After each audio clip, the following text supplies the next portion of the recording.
Monsieur le Président, bonjour. Vous abordez longuement dans votre livre le problème de surpopulation, en expliquant qu'au moment de votre naissance, nous étions 2,5 milliards et que nous devrions finir le siècle à quasi 11 milliards. Vous pointez d'ailleurs du doigt l'absence de débat public sur ce sujet. Quel est, selon vous, l'ordre de priorité face à ce défi gigantesque?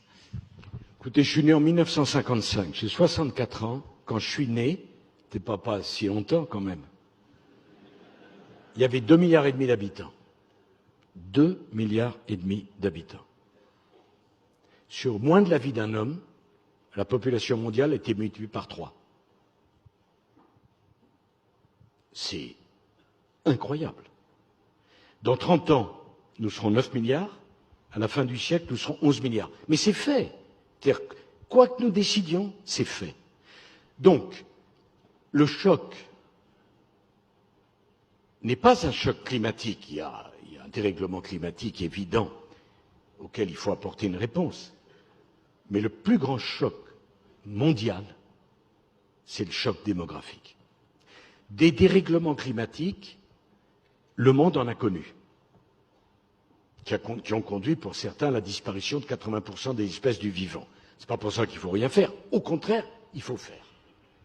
Mais un choc démographique, comme celui que nous sommes en train de vivre, le monde ne l'a jamais connu.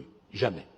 Dans 30 ans, le Nigeria aura plus d'habitants que les États-Unis d'Amérique. Au plus court, la Méditerranée, c'est 780 km, au moins large. On va passer de 1,2 milliard d'Africains à 2,5 milliards. Donc, je dis, la crise migratoire n'a pas commencé. Elle n'a pas commencé. Elle est à venir. Alors, on peut refuser ça, si on veut. Comprenez-moi. C'est d'ailleurs la première source de pollution, par parenthèse. Parce que vouloir promouvoir le développement durable sans poser la question de l'explosion de la démographie mondiale, ça n'a aucun sens. Je ne sais pas si vous avez été à Lagos, qui n'est même pas la capitale du Nigeria. 22 millions d'habitants. Donc si vous pensez qu'avec le tri sélectif, on va régler le problème de Lagos, c'est que vous n'y avez pas encore été à Lagos. Parce que ma voisine dit ça aidera, certainement. Mais je voudrais vous dire une chose, 22 millions de gens qui consomment bien, ça fait plus de dégâts qu'1 million qui consomment mal. J'ajoute que, on me dit l'avenir est à la voiture électrique. Alors tout le monde, la voiture électrique, formidable. Formidable, formidable. Puis d'abord, il faut faire attention à ce qu'on dit maintenant, puisqu'on ne peut plus rien dire.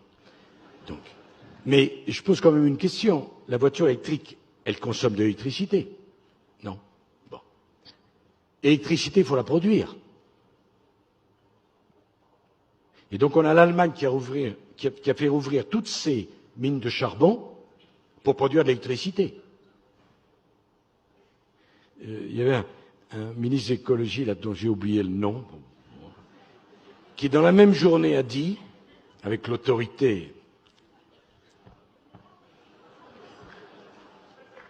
dans 10 ans, il n'y aura que des voitures électriques. Parfait, très bien. Et tout le monde d'applaudir. Et dans 10 ans, on aura fermé la moitié des centrales nucléaires.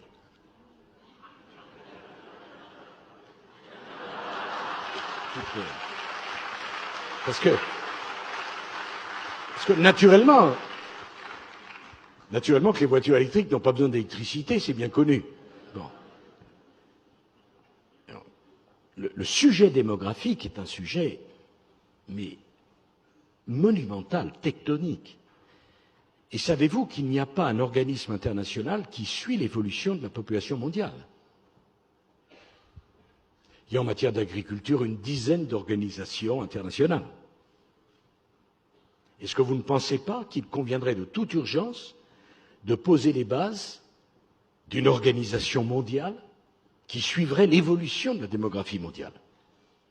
Alors, je ne suis pas du tout pour dire qu'il faut un contrôle des naissances, mais au moins, il faut prendre conscience du problème et essayer de le traiter. Déjà qu'on ait des éléments statistiques viables. les Chinois, et on ne peut pas leur donner tort, ils n'ont plus les moyens de payer leur retraite, viennent de décider qu'on ne mettrait plus en place la politique du un enfant. L'Afrique subsaharienne, la moyenne d'enfants par femme, c'est de l'ordre de 5. Donc, si on n'agit pas très rapidement, on va au-devant d'une catastrophe extravagante. La question, combien d'êtres humains peuvent-ils vivre en même temps sur cette planète? C'est un sujet... J'entends bien les difficultés, le désir d'avoir des enfants, ce que ça peut représenter. Mais est-ce qu'on ne voit pas que toutes les espèces du vivant, un jour, ont vocation à disparaître par surpopulation ou par appauvrissement des ressources? Et est-ce qu'on pense que pour nous, les humains, ça ne se posera pas? Et je suis assez fasciné de voir, à juste titre, la discussion sur le climat et la gêne quand on discute de l'évolution de la démographie mondiale. Alors je vois là, cette jeune Suédoise si sympathique et si souriante. Tellement originale dans sa pensée. Mais la question de cet organisme qui suivrait l'évolution de la démographie mondiale, de la réflexion que nous, les Occidentaux, on doit avoir avant les autres, parce que l'écart entre nous et l'Asie, non seulement ne s'arrête pas, mais ça croît encore. Puisque c'est 4 milliards 800 millions, mais demain, ça sera bien plus. Et dans la foulée, je pense que l'Europe doit de toute urgence se réunir avec l'Afrique pour décider d'un plan d'infrastructure monumental en Afrique, pour essayer d'augmenter le niveau de vie de l'Afrique, parce qu'il semble, je dis il semble, qu'il y ait une corrélation entre le niveau de développement et l'explosion de la démographie. Il semble, enfin en tout cas, c'est ce qu'un certain nombre de gens disent. Et c'est vraiment les sujets passionnants de demain et